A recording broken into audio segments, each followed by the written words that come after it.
दोस्तों नमस्कार प्रणाम और वेलकम है आप सभी का एक बार फिर से मेरे एक नए वीडियो में। और सबसे पहले मैं उन सभी भाइयों से हाथ जोड़ करके माफ़ी चाहूँगा जिनके कुरियर डिले हुए हैं, और उन सब की जिम्मेदारी मेरी थी भैया, मेरी वजह से वो कुरियर डिले हुए हैं। देखिए, इंसान अगर कहीं गलती करता है, उसकी वजह से गलतियाँ होती हैं, तो उसे झुक करके माफ़ी मांगनी पड़ेगी। और मैं आप सबसे माफ़ी मांगता हूँ इस चीज़ के लिए कि मेरी वजह से ये कुरियर डिले हुए हैं। अब क्या कारण था, इसके बारे में भी डिटेल में वीडियो में बता देता हूँ कि क्या कारण था, किस वजह से ये कुरियर डिले हुए, क्या दिक्कत थी। कई भाई कमेंट्स किए हैं व्हाट्सएप पे मेरे, मैं अब तक यूट्यूब का कमेंट्स नहीं पढ़ा हूँ, किसी भी भाई का नहीं पढ़ा हूँ, गया ही नहीं, मुझे टाइम ही नहीं मिला कि मैं यूट्यूब पे जाऊँ। मैं दिल्ली फाइनली आ चुका हूँ, लेकिन मुझे टाइम नहीं मिला कि मैं यूट्यूब पे जाके कमेंट्स पढ़ूँ। मैं शुक्रवार को रात के समय 9-10 बजे करीब दिल्ली आ गया था, और तब से लगातार वर्क कर रहा हूँ, लगातार आपको बता रहा हूँ, बीच बीच में 2 घंटे 3 घंटे रेस्ट कर करके लगातार शिपमेंट्स पैकिंग कर रहा हूँ। और आज कोशिश है, अभी 10 बज रहे हैं, सुबह के मॉर्निंग के 10 बज रहे हैं, मंडे का दिन है, तो अभी कोशिश है कि आज कैसे भी करके 12-1 बजे तक सबके शिपमेंट्स यहाँ से भेज दिए जाएँ। अब आइए बताते हैं क्या दिक्कत थी, क्यों ऐसा हुआ। कई भाई पूछ रहे थे कि भैया कृष्णा भाई क्या दिक्कत है, परेशानी क्या है, बताओ, फाइनेंशियल दिक्कत है। नहीं भैया, आप लोग के प्यार से और आशीर्वाद से फाइनेंशियल कोई दिक्कत नहीं है, मुझे फाइनेंशियली कोई दिक्कत नहीं है, पैसे की कोई दिक्कत नहीं है, इन सब चीज़ों की वजह से डिले नहीं हुआ है। कारण ये था कि मुझे कुछ ज़रूरी, मैंने एक वीडियो दी थी बहुत दिन पहले, लगभग मुझे लगता है ट्यूसडे के दिन, मुझे मंडे को घर जाना पड़ा था कुछ काम से, और एक छोटा सा फंक्शन था जिसे अटेंड करने मुझे मंडे को घर जाना था। तो मैं यहाँ से घर गया अचानक, और जाने से पहले मैंने यहाँ का काम जो है, एक अपने वर्कर को लगा करके गया था, एक लड़के को, नए लड़के को रखा, उसे एक दिन काम सिखाया भी कि भाई ऐसे ऐसे करना है, तुमको बस इतना सा काम मेरा संभाल लेना और इतना आप करा देना। और पेमेंट भी काफ़ी अच्छी उसकी रखी, कमीशन बेस पे रखा था, और उसे काम समझा कर मैं निकल गया। मैंने कहा कि कुरियर बॉय आएगा, आप कुरियर करा देना। यहाँ तक कि पैकिंग भी मैं कर दिया था, बहुत सारे शिपमेंट्स ऐसे थे जिनकी पैकिंग तक मैंने कर दी थी, उसको बस कुरियर बॉय को स्लिप चिपका करके दे देना था।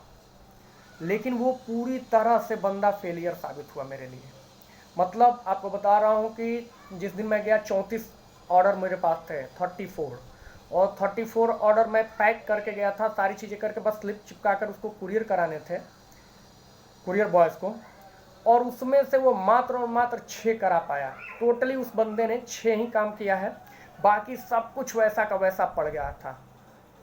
जब मैं वापस लौट करके आया, मैं वहाँ था, ऑर्डर मिल रहे थे मुझे, मैं ऑर्डर वहाँ से फॉरवर्ड कर रहा था इसको कि भाई ये ऑर्डर है, इसको पैक करके और शिपमेंट करा दो।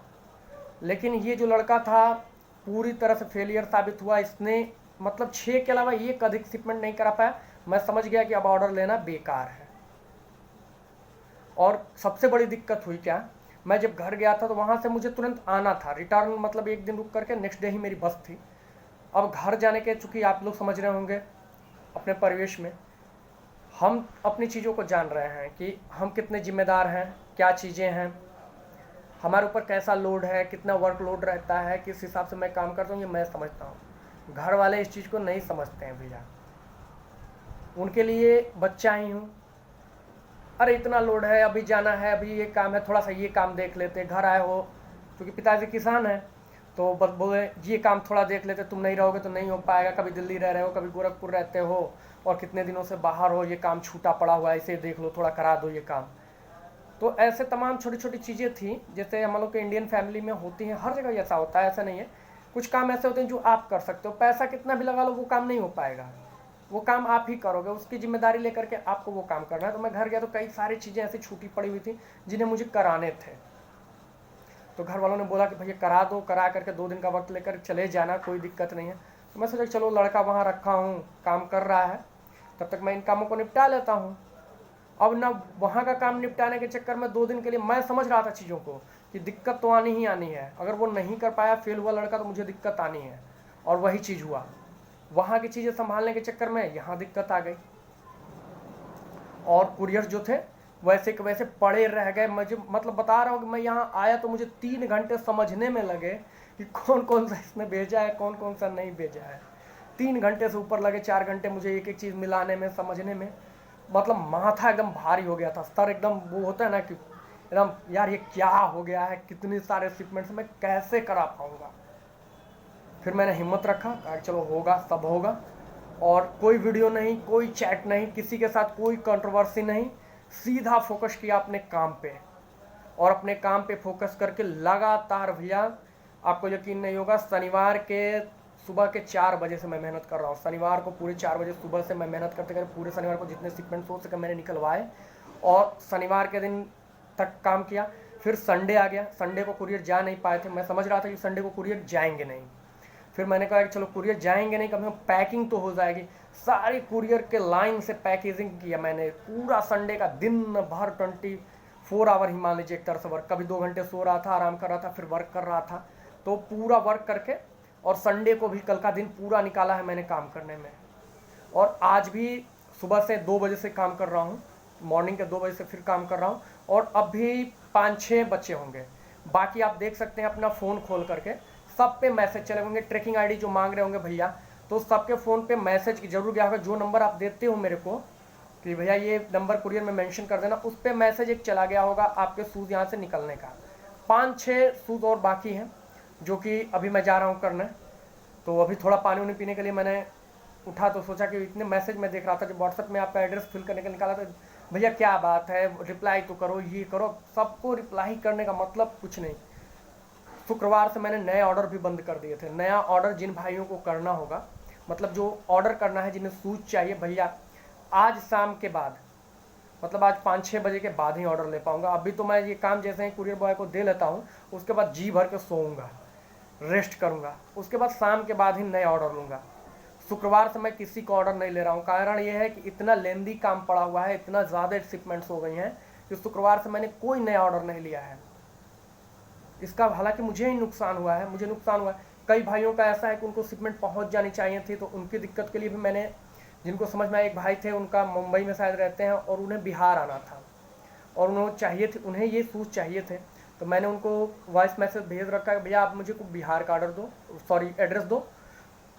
और एड्रेस से एक चीज़ आता आया, बिहार का एड्रेस दीजिए, मैं वहीं शूज़ आपका भेज रहा हूँ और वो भी बाई एयर भेज दूँगा उनको, क्योंकि भाई मजबूर है, उसको जल्दी से चाहिए, तो बाई एयर भेज दे रहा हूँ। बाकी सबके शिपमेंट मैंने निकाल दिए हैं, सबके आज निकल जाएंगे भैया। इसके लिए माफ़ करना, मुझे न चाहते हुए भी ये गलती हुई और मैं अपनी गलती को एक्सेप्ट कर रहा हूँ कि मैंने दूसरे पे भरोसा कर लिया।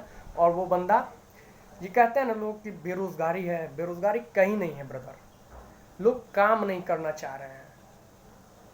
अब जिस तरीके से मैं अपनी चीज़ों को लेकर मेहनत करता हूँ, इस तरीके से दूसरा सामने वाला बंदा, मतलब सोचिए एक दिन नहीं टिका, 6 शिपमेंट नहीं करा पाया, जबकि कमीशन बेस उसको रखा था कि एक शिपमेंट में तुमको इतना पैसा दूंगा। और वो अच्छा खासा इनफ था, जितना मेरे को होता है ना, बहुत अच्छी इनकम उसकी हो जाती।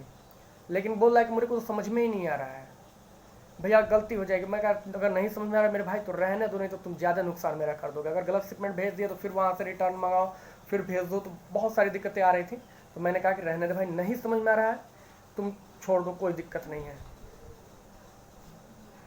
तो ये चीज़ें थी, इसकी वजह से दिक्कतें आई थी। और अभी मैं आ चुका हूँ और आज शाम तक, मतलब शाम से नया ऑर्डर लूँगा, तब तक पूरे शिपमेंट निकाल दूँगा, एक भी बचेगा नहीं। जो 5-7 और बचे हुए हैं छोटे मोटे, तो उनको भी मैं अभी ख़त्म कर ले रहा हूँ। ऑफ़र वाले जितने लोगों के शूज़ थे, पहला ऑफ़र जो मैंने चलाया था 20 ऑर्डर का, वो पहले शूज़ तो सबको मिल चुके हैं। दूसरे शूज़ का भी टाइम आ गया है, तो दूसरा शूज़ भी अब डिस्पैच हो जाएगा भैया, तो उनका वादा भी मेरा पूरा हो जाएगा। और जो 10 शूज़ का ऑर्डर वाले थे, उनका भी डिस्पैचिंग आज हो रही है, वो भी आज चले जाएंगे। और जो ऑर्डर ये चल रहे थे 100 वाले, तो उसमें 7, 9 और 10 के साइजेस बाकी थे। तो कितने हैं कितने नहीं मैं काउंट करके शाम को एक वीडियो दे दूंगा उसके ऊपर, और ऑर्डर का जो भी सिलसिला है, जो भी चीज़ें हैं, उसके ऊपर पार्टिकुलर एक अलग वीडियो बना दूंगा। तो आई होप कि आपको सारे सवालों के जवाब मिल चुके होंगे। हाँ, एक चीज़ और मैं बता रहा हूँ, कई लोग थोड़ा जांच कीजिए, तो आप लोग कुरियर में नाम काहे नहीं देते हैं भैया। एड्रेस मेरे को भेज दिए हैं, अपना नाम ही नहीं बताए हैं। करीबन 7-8 लोग ऐसे हैं, 7-8 लोग, मैं नाम नहीं लूँगा, गिनाऊंगा नहीं, क्योंकि नाम तो उन्होंने दिया ही नहीं है। 7-8 लोग हैं। चिंता मत कीजिए, आपका कुरियर आपके एड्रेस तक पहुंच जाएगा, लेकिन ये गलत है। आप लोग जितना चैट पर ध्यान दे रहे हो, बाकी चीज़ों पर अपना नाम तो एक बार देख लो भाई, कि मैंने नाम दिया है कि नहीं। कुरियर कराने के लिए मैंने एड्रेस दे दिया है, उसमें अपना नामे नहीं दिए हैं आप लोग। मुझे फ़ोन पे में जाकर पूरा इतना टाइम लगता है, डिटेल चेक करता हूँ कि किस नाम से फ़ोन पे में पैसा आया। वो भी पता चला किसी और के नाम से आया होगा ना तो दिक्कतें हो जाएगी। कहाँ कहाँ से चेक करके मैं नाम निकालता हूँ। तो प्लीज़ आप लोग नाम दे दिया करो। और आई होप कि आप सब चीज़ें समझ गए होंगे क्या दिक्कत थी, क्यों शिपमेंट डिले हुआ है। तो मैं एक बार फिर से आप सबसे माफ़ी चाहूँगा और आगे से कोशिश करूँगा, कोशिश का पूरा कोशिश रहेगा भैया ऐसे ना हो। हम लोग चाहते नहीं कि डिले हो, लेकिन इन केस कभी कभी दिक्कतें आ जाती हैं। तो इसके लिए माफ़ी चाहूँगा और जय हिंद, जय भारत।